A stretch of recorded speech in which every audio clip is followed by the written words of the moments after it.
गोरेगावच्या पत्राचाळ प्रकरणी अटकेत असलेले शिवसेना नेते संजय राऊत यांना आजही दिलासा मिळू शकलेला नाही। राऊत यांच्या न्यायालयीन कोठडीत 14 दिवसांची वाढ करण्यात आली आहे। त्यामुळे राऊत यांना आता आर्थर रोड तुरुंगात 5 सप्टेंबर पर्यंत राहावं लागणार आहे। राऊत यांची न्यायालयीन कोठडी संपल्यानंतर त्यांना आज ईडीच्या न्यायालयात हजर करण्यात आले होते।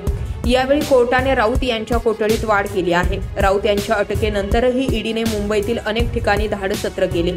गोरेगाव येथेही राऊत यांच्या संबंधितांवर ईडीने धाड मारली होती। त्यात ईडीला काही महत्त्वाचे पुरावे सापडल्याचं सांगितलं जातं।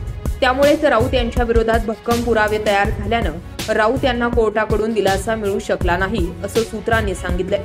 संजय राऊत यांना ईडीच्या विशेष न्यायालयाने 22 ऑगस्ट पर्यंत न्यायालयीन कोठडी सुनावली होती। त्यानुसार आज राऊत यांची कोठडी संपली। त्यामुळे त्यांना आज कोर्टात हजर करण्यापूर्वी जे रुग्णालयात नेण्यात आलं। त्यांची वैद्यकीय तपासणी करण्यात आली। त्यानंतर त्यांना ईडीच्या विशेष न्यायालयात हजर करण्यात आलं। कोर्टात हजर करण्यात आल्यानंतर त्यांना लगेच 14 दिवसांनी न्यायालयीन कोठडी सुनावण्यात आली। त्यामुळे राऊत यांना पुन्हा एकदा आर्थर रोड तुरुंगात राहावं लागणार आहे।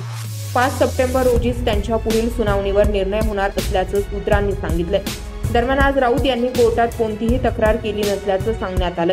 मागच्या वेळी राऊत यांनी कोर्टातील गैरसोयींची तक्रार केली होती। त्यांना कोंदट रूममध्ये ठेवण्यात आलं आहे। त्यामुळे श्वास घ्यायला त्रास होत असल्याचं राऊत यांनी म्हटलं होतं।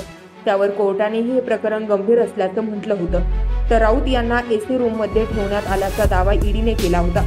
दरम्यान राऊत यांना घरचे जेवण देण्यास परवानगी देण्यात आलेली आहे। तसेच राऊत यांना कोठडीत एक वही देण्यात आली आहे। त्यामुळे राऊत यांचं कोठडीतही लिखाण सुरूच आहे। या संदर्भात तुम्हाला काय वाटतंय कमेंटमध्ये व्यक्त व्हा। ब्युरो रिपोर्ट, आपला आवाज।